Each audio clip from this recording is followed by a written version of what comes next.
Shalom, shalom. Shalom, shalom. Where are we today? This is about, I think, in 15, 20 miles from Lolo Pass. We're on the Idaho side, west of Lolo Pass, head toward Montana here shortly. We've completed our first month on the road. We just had our second Kadesh being out here.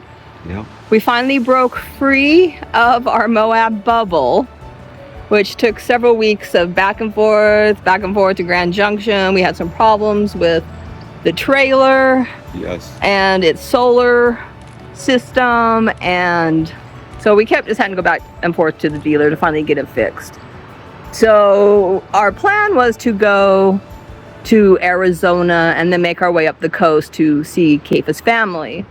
Arizona, because that's where my brother lives, and it was close to Moab. And every time we tried to head that way, we ended up having problems with the trailer and had to go back to Grand Junction.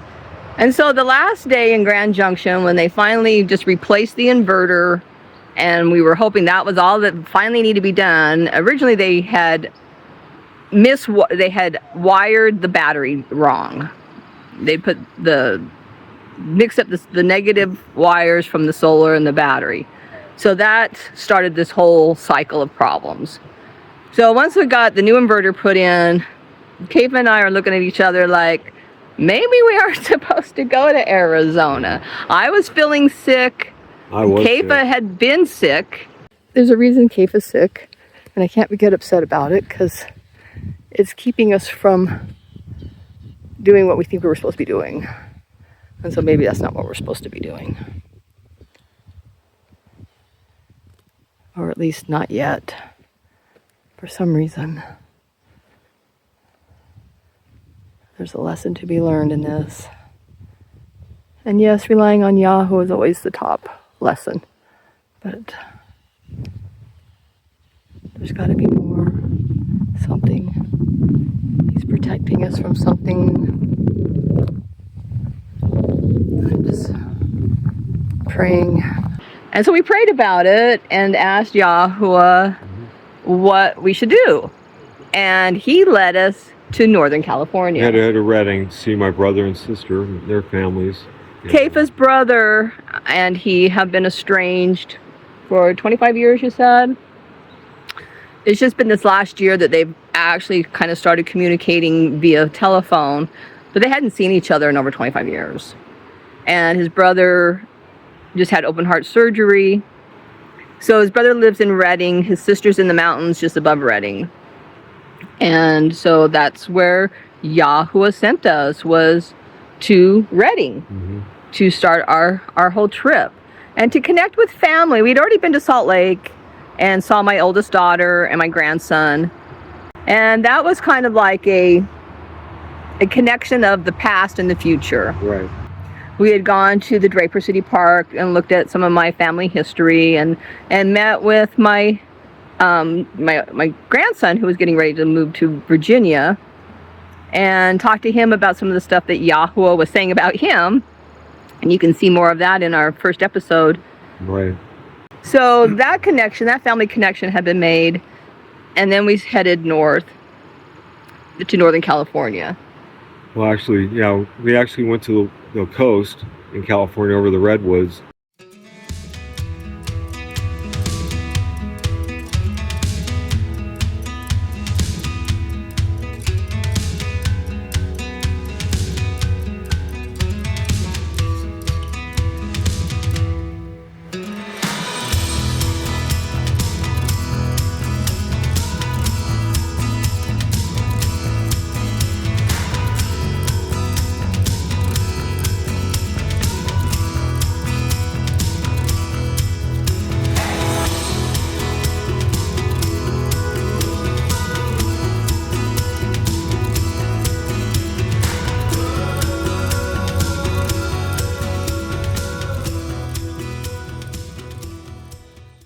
And then went up the coast up into Oregon. But our first Kadesh our first Kadesh observance was in Fallon. Yep, Fallon, Nevada. On the naval base, and we spent a couple days listening to the jets come and go all day long. Yeah, we're still trying to get healthy, and before we went to see my brother, did not want to pass a cold like we had, to him with open heart surgery. So yeah, we were just there trying to lay low and get over whatever it was that we had. I think it was with all the stress and not eating well, living in the hotels. We were stressed, and our immune system just really was shot. And we picked up something in one of those horrible dog rooms. Darn Sadie, she escaped. She just dashed out the door. Cape had to go chasing her. Not a good thing on a military base. So we finally get to Redding and see his family, and then we make up the coast to Washington. His son lives in Washington, and we get up there. He got married last year and had a ready-made family. We hadn't met the children yet. So we were able to do that. Yeah, it was awesome to meet them all, love on them all, and get to know them a little bit.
Ready to go on an adventure? Hi, Sadie Lou. Sadie liked the beach. Where are we gonna go today? Dad said he's taking us to a lighthouse today, Sadie. What are you looking at? You wanna go to the lighthouse? Yeah? You gonna settle in?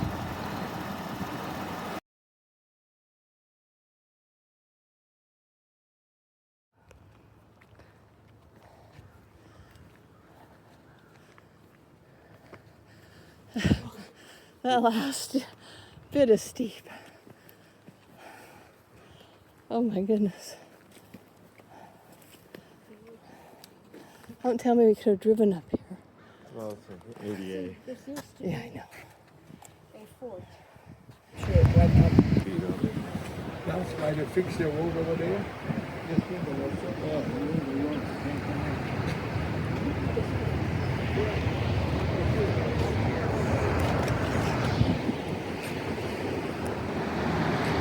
That's all part of the park.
There he is.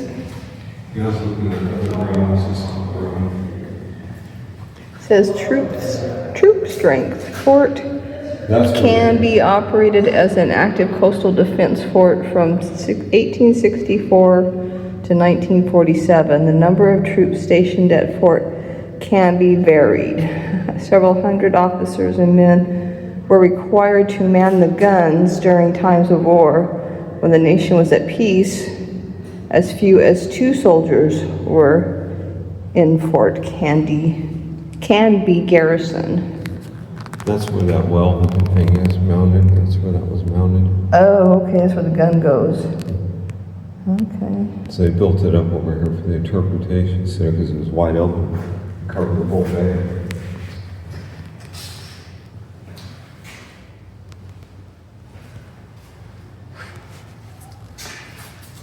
Oh, there's the stockade.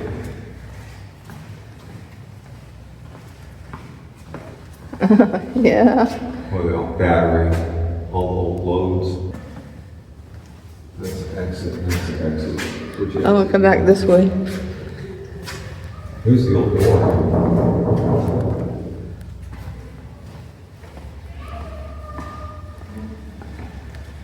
A defense against all threats. Army engineers built modern gun batteries to protect against modern warships and other threats at Fort Canby. The armament spanned the succession of muzzle-loading guns to the sophisticated radar-assisted weaponry of World War II.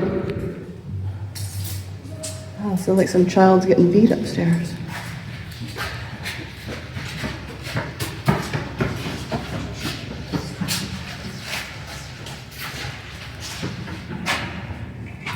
Yep, that's where the can was mounted. That's what it looked like before the building was there.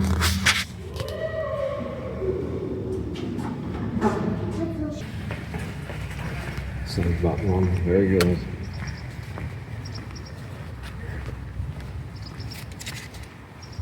So then the guns were up here. You walk up the steps and get there. You go all the way around.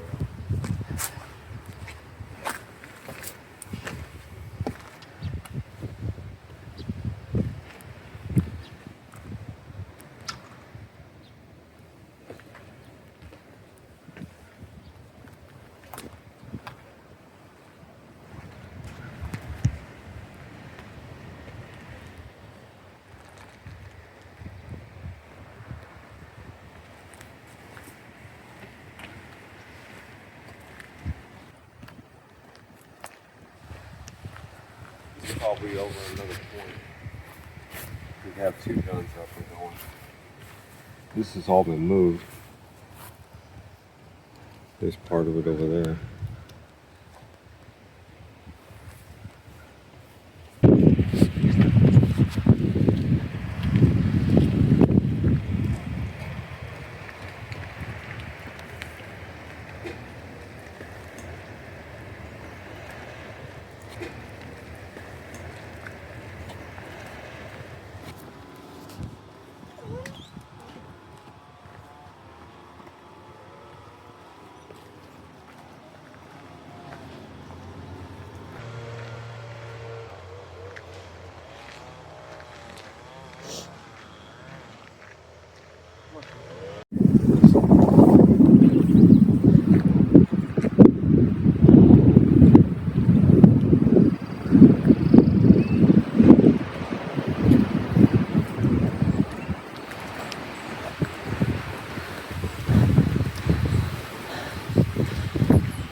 Well, Sadie isn't tired after this. Mom sure will be.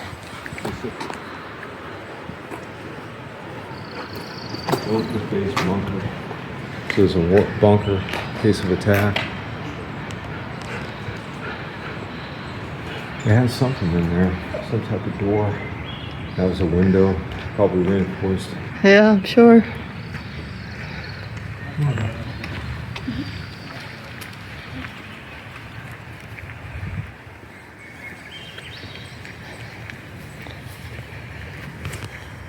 We'll see.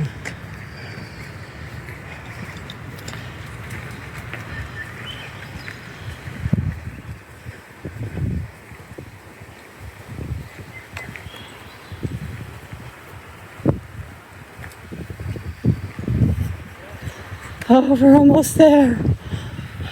You see the end of the mountain. Have a good day. You too.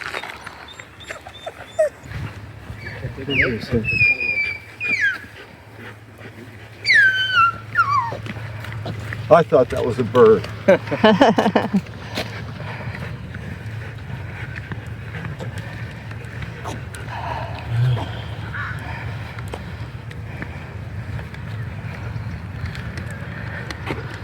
Alright, go for it. We made it. Not quite. Yeah, that's cool. Across the bar.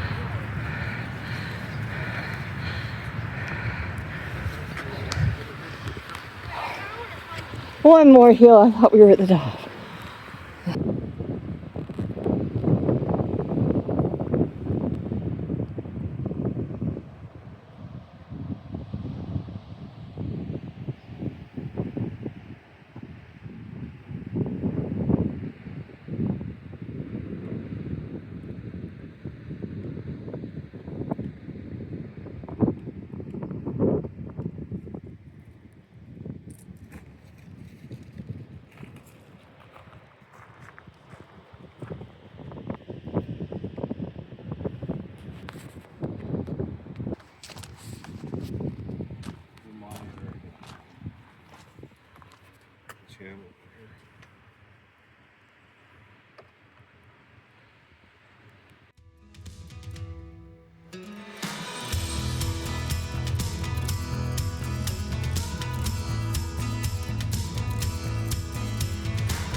We're almost there. What are you gnawing on that root for? You silly Sadie. Well, she only has the nose of 1,000 hound dogs. From the mountains high to the oceans deep, all creation your praise will keep. From the morning light to the evening stars, every heartbeat declares who you are. God of all creation, Lord of earth and sky, every living thing will lift you high. From the dust below to the heavens bright, you are the maker, you are the light. Every bird that sings, every river flows, tells a story that heaven knows. That you spoke the world into being, and your glory is And so then the other son was in Lewiston, Idaho, which is right on the border of Washington and Idaho, up north, in northern Idaho. And that is another estrangement that we've kind of had. We've not seen them. It's been 8 years? 8 years, maybe. Yeah. So, this trip was just a trip for healing.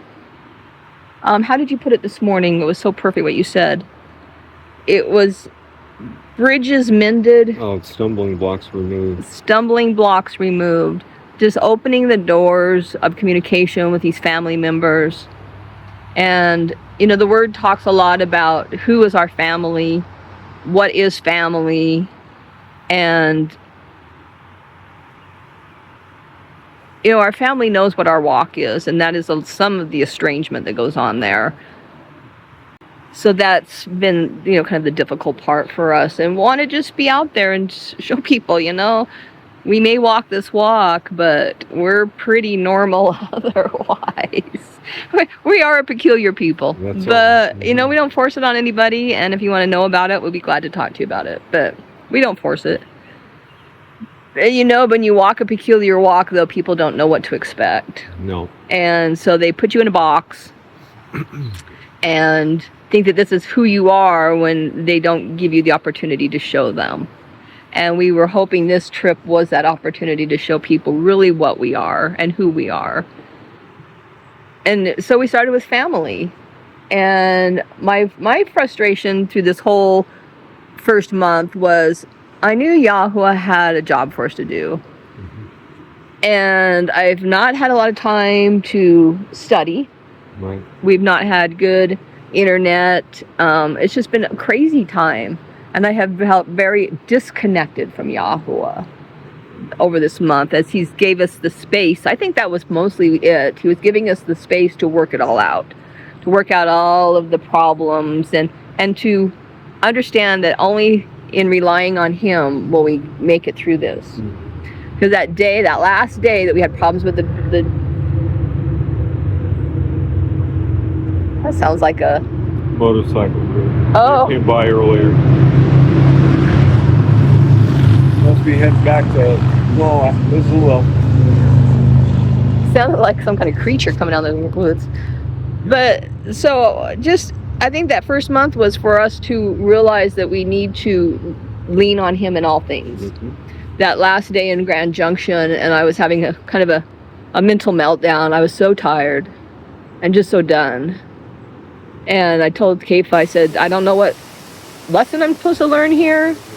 I don't know, but I'm just going to just turn it all over to his hands. I can't control it. We can't control what the universe puts out there. So I'm just going to place it all in his hands. And the moment I just felt free of that burden, of that stress, we immediately went back to the RV dealership, and they had fixed it.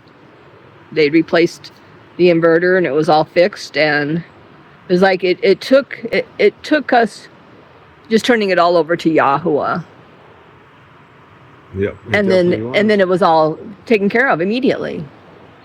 So that was what I took out of that first month, is don't kick against the goads, don't try to push doors open, and just follow Yahuwah's lead.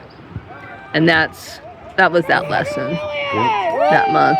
And like you said, removing the stumbling blocks in the families, and giving my grandson some information that he needed for his new position. He's got something going big for him. Something big going on there. So that was our first month, and we've seen some wonderful things. We've had some good times with family. We're in a beautiful place right now. Beautiful people along the way. So here we are now. We're just done. We're just leaving Lewiston yesterday and done with the family visits. We've got to head back to Moab because Keifa has a VA appointment. I want to cancel it, by the way, but she won't let me. Well, he's already canceled it once. And my daughters are going to be in Moab for the 4th of July. So we're going to go back and do some camping with them and get some supplies, because all of our stuff is still in Moab. We have a storage unit there. So we got to supply up. Resupply before we head east. And so we just left Lewiston, and we were driving. And one of the challenges we've had on the road that we're still not real proficient in yet is finding free camping. Dispersed camping. The dispersed camping. Where do we look? I mean, we don't need to have power and water and all that. We're really good with our boondocking and preparedness. And no boat. But that's still a struggle we had. So we were heading over this pass, And we kept seeing dispersed camping along the way, and we're like, well, we better find something before we get to over the pass. And we both spotted this little area at the same time. We're like, oh, let's go Hit here. the brakes. Yeah, and so we parked the truck up on the road, and we walked down this dirt road where we're at. And there were several people camping down here already, and we picked out a spot, and I was standing here holding it while Kefa went back to get the trailer, and these people came through. Wonderful people. And they saw me standing there, and they said, you know, are you holding that place? And I said, yeah, but there's a nice place right here next to us. And she just thought that I was so friendly and smiled at them and was nice that they would invite us to come over and talk to them. What a blessing. They don't even know how much we needed that fellowship. I mean, our spirits were dry bones, and it was just such an uplift for Kefa and I, more than we even realized we needed at that moment. So thank you so much, T, and with a K. And and then I gave him a copy of my book. And so if you're watching, guys, I actually gave you the wrong version. I gave you an older version. I found the one I was actually going to give you after we'd left the campsite. So if you want an updated version of the book, just message me, email me. You have my email address, and I'd be glad to send you the updated version. After I found the book, I'm like, oh no, I gave them the wrong one. But just know that you guys were such a blessing that day, and just to have someone to talk the word with was something that we really, really needed, and your fellowship was such a blessing. And it was really, I think, what this next part of our trip is all about, is meeting true Israel. We talked about that with them a little bit. Who is true Israel? Anyone who believes in the Son and seeks the Father's face, we are told, is true Israel. And it's amazing how many people don't understand that's who they are, that's their designation, is Israel. Right. You know, it's not bloodlines. Paul tells us it's not. Yeah. In fact, this morning I was looking at Romans 9:6, and he tells us it's not your bloodline. Not even those who are born Israeli aren't Israel.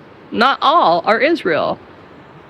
It is those who seek him and want to follow in the ways of our Father as the Messiah directs us to.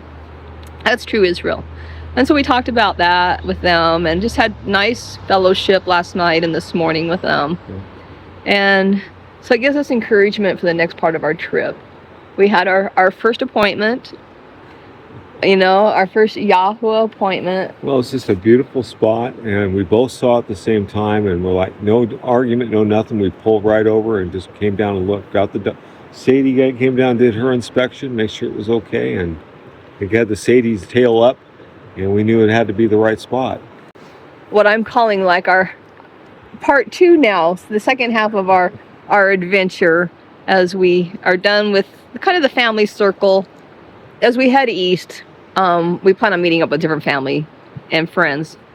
But I do think our big job or mission at this point is just reaching out to those who are Israel, those who are truth seekers and believers, and spread Yahweh's truth, his truth.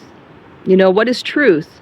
Well, as I was saying last night, we know that Lucifer has a mark. We're told about the mark of the beast. But very little is it talked about the mark of the Most High. Right. We know Lucifer wants to mimic and copy the things that the Most High does, because he wants to be the Most High. Even though he falls short, he still tries to mimic. And so he has a mark because the Most High has a mark. But we're told in the Word that that mark is the Sabbath. Yes. That is his mark. And so many don't understand. That's what got me on this journey to start with, was trying to find the true Sabbath.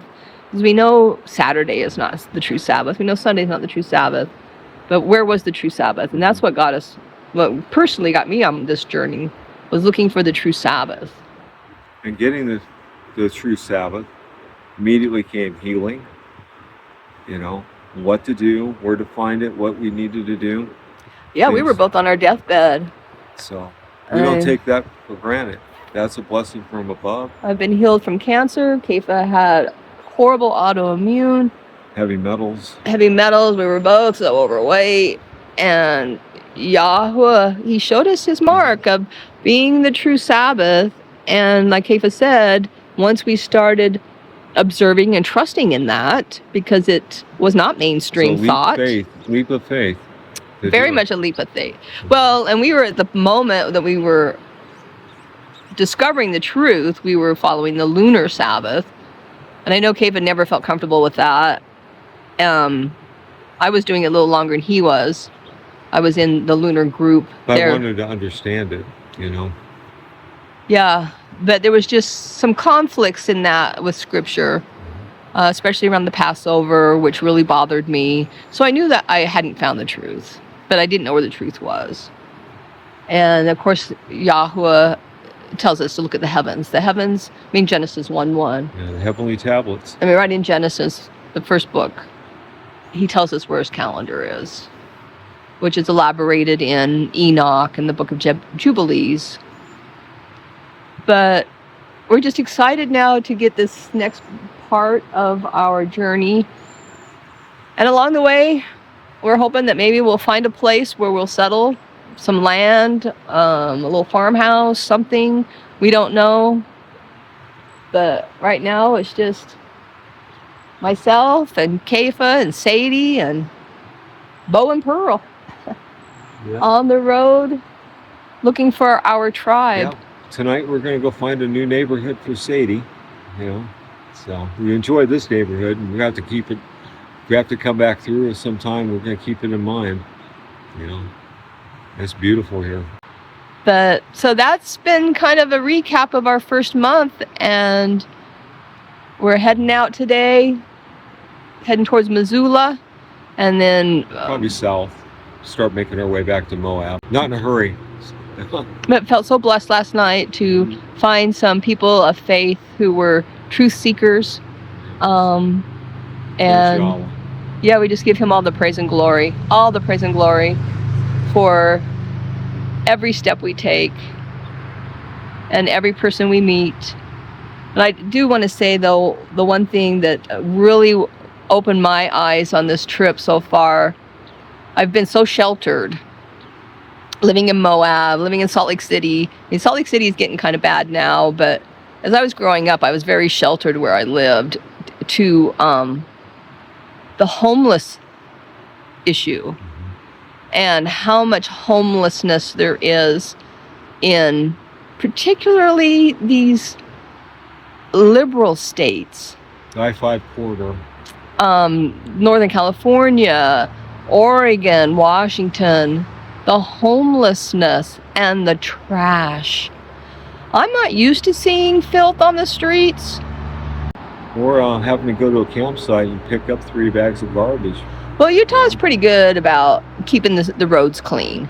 And especially in Moab and tourist areas, you know, that's kind of an attraction. You know, you don't want filthy roadsides. But in these cities, Tacoma, was it? Where were we? Tacoma, or Olympia too. And through Olympia, and this is the state capital. Even along the highway where you were between the cities, it was just filthy trash. Nobody out there picking up trash.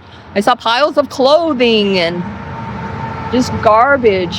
So that is something that's been weighing on me. What do we do? You know, I mean, we expect our leaders to take care of these problems, and they don't.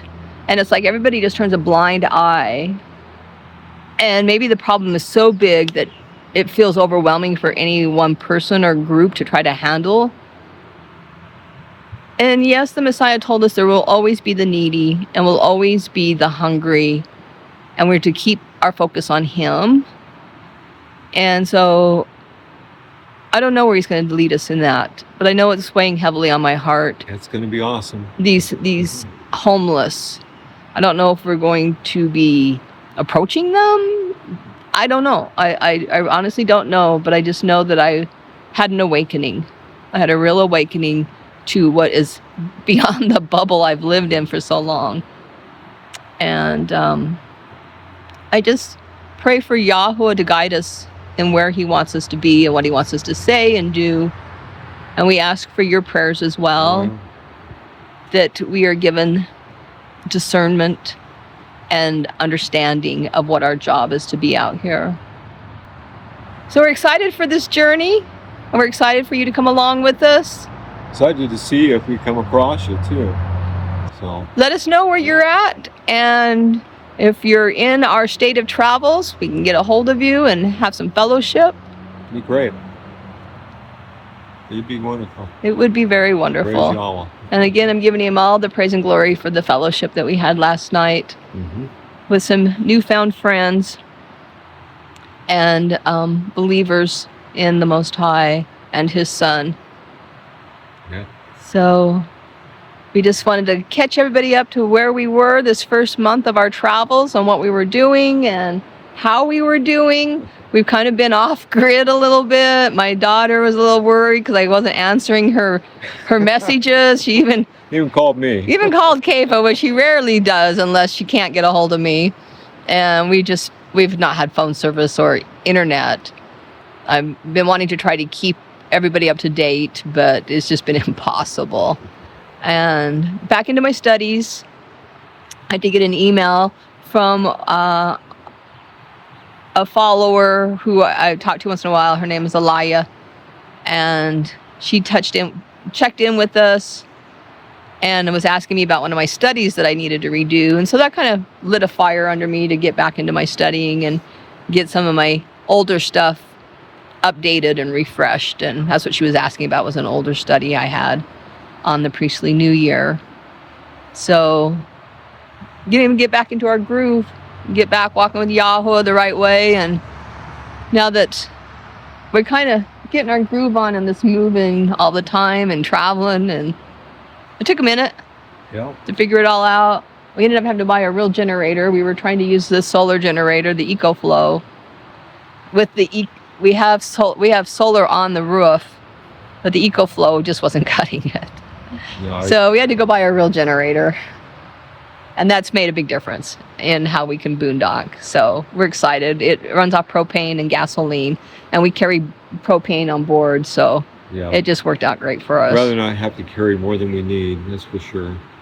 So now we're going to try to sell the EcoFlow, but we'll do that when we get back to Moab. I hear it's hot and smoky there, so we're not in a big hurry. Hopefully we'll be able to get up on the mountain and it'll be okay, and then there's no fires up there. If not, we know where Cisco's at, and we know where Remnant. Yeah, we have a really nice place out there in Yellow Cat Canyon that we loved, where we camped one of the first nights out on Bow before we had to go back to Grand Junction and have more work done. But so that's our story. That's our travels. And thank you for joining us. And we're sticking to it. That's our story, and we're sticking to it. Uh-huh.